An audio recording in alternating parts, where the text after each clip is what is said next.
In this lecture, we'll be learning about QQ plots, or quantile-quantile plots. Recall from our lecture on quantile functions the definition of a quantile.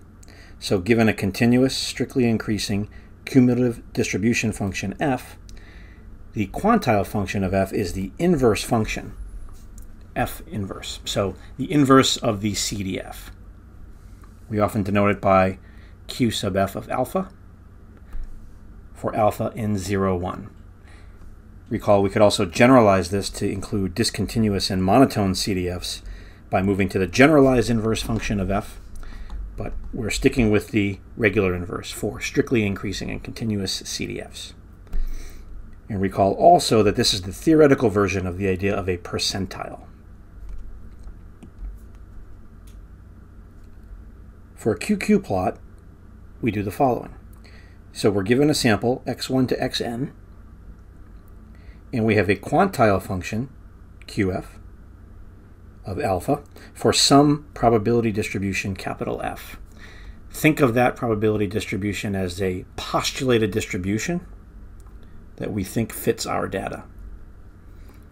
The QQ plot of the sample and this distribution is the plot of the sample quantiles versus the theoretical quantiles of f, qf. The idea here is that if the sample is consistent with that theoretical distribution f, then the plot of points should be close to linear. The quantiles from the data should closely match the quantiles of the distribution f. If we see any systematic deviation from linearity in this kind of plot, then it's evidence that the data is not consistent with f.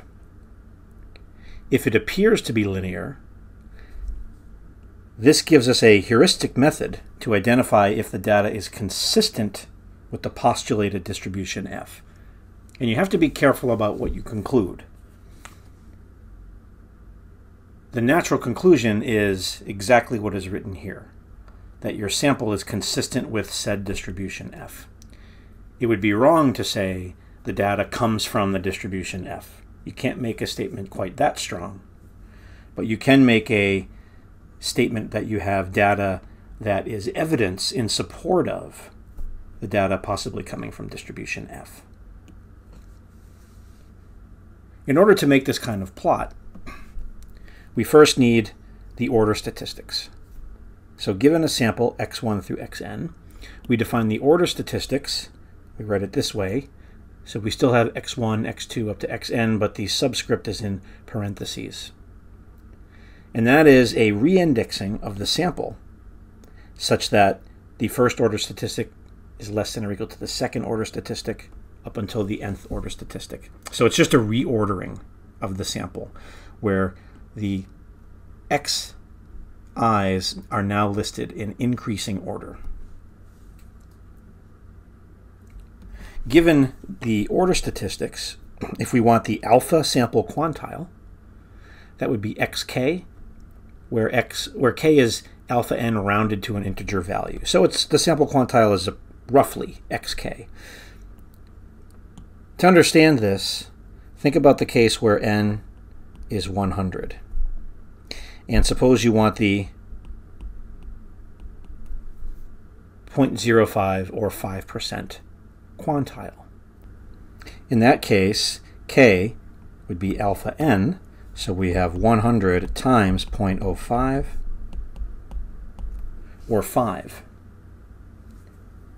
And what that means is that the 5% quantile, the 0.05 quantile of your sample, would be the fifth element in the order statistics. And that's consistent with our idea of the 5 percentile. So, when you have this data, and you have some postulated distribution f that you think it may fit, it may be consistent with, here's our algorithm for creating a QQ plot. So we have our order statistics, and then for I going from 1 to n, first we have our sample quantile, x sub I. And then we get our theoretical quantile, where we take that I, so that's the ith smallest element of the data set, and we convert that to a percentage. So we have this I over 1 plus n being our alpha. We could call it alpha I. And that is what we plug in to get our theoretical quantile. So we have the sample quantile and the theoretical quantile, so QF evaluated at this alpha I, which is F inverse of that same alpha I. Now you may notice that we have n plus 1 in the denominator instead of n, but the reason we do that is because of the last case. So when you get all the way to the case of n, if you did F inverse of n over n,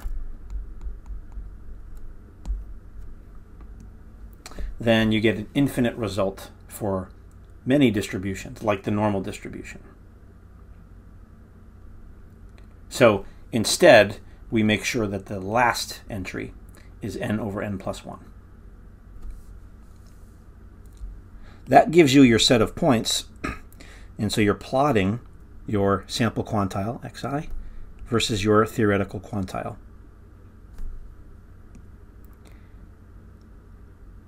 To give this a little bit more intuition, let's do an example of a normal distribution QQ plot, which is often called a normal probability plot. And so here we are hypothesizing that x1 through xn, our data, come from a normal distribution with mean mu and variance sigma squared. If that's the case, then the alpha sample quantile should be approximately equal to the quantile for that normal distribution, which we saw in our previous lecture is mu plus sigma times phi inverse of alpha, where phi is the cumulative distribution function for the standard normal distribution. So we first compute the sample average, x bar, and then we compute the sample variance, s squared. Once we have these two, the idea is that this x bar estimates mu, and this x squared estimates sigma squared. Right, these are both unbiased estimators, respectively, of mu and sigma square. We then use the same algorithm that we described previously, where we get our sample quantile from the ith order statistic. We get our theoretical quantile using the quantile function. In this case, the quantile function of the normal distribution we have the formula for, but we're replacing mu with our sample estimate x bar and sigma with our sample estimate s. And then we plot that pair of points, and we do this for I equals 1 to n. This will create your normal probability plot. And this is the kind of plot that you would get if your data is consistent with the normal distribution. So in this case, this is actually a normal probability plot where I generated the data from the actual standard normal distribution. And so you see here that this looks very close to linear. And so if you had real data, this would be evidence in support of the hypothesis that this data is coming from the standard normal distribution. To look at a real picture, so this was a picture from 2 students in our Financial Math Master's program who did their master's project with me on covariance matrix estimation. You can see here that these are normal probability plots, but this is a case where you actually see evidence against the hypothesis that the data comes from the normal distribution. So you notice here a lot of these data points are pretty close to this postulated red line. But when you move into the tails, the higher quantiles and the lower quantiles, you see there's quite a bit of deviation from linearity. So here, and also in this down here, you see some of these points are quite far off of the line. And it also depends on what kind of application you're working in. There are some applications where you may not be as concerned about outliers. You may be concerned with more of the mass of the points. But there are many applications where you really do worry about the outliers. For instance, risk management or portfolio management. You really worry about these outliers that are being that are clearly not fitting this distribution. And if your probability distribution is really getting the probabilities of outliers wrong, you really need to take that into account when you interpret a graph like this.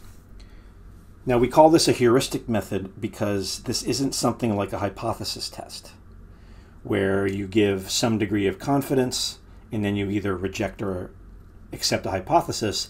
This is a method where you look at the graph and then qualitatively interpret it to decide if you think this graph gives you evidence that your data is consistent with your postulated distribution, or this graph gives you evidence against the data being consistent with the postulated distribution.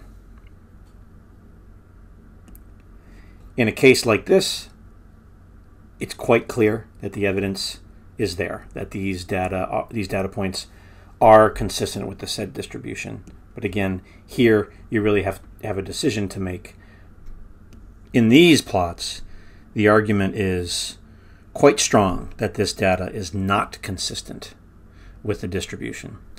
I would suggest, based on what you see out here in the lower and the higher quantiles, of choosing a distribution that's heavier in the tails, like a t-distribution or maybe a Cauchy distribution. But this gives you a natural first step when you're trying to fit a distribution to data for modeling purposes. And once you do that, there are other more sophisticated things that you can do statistically.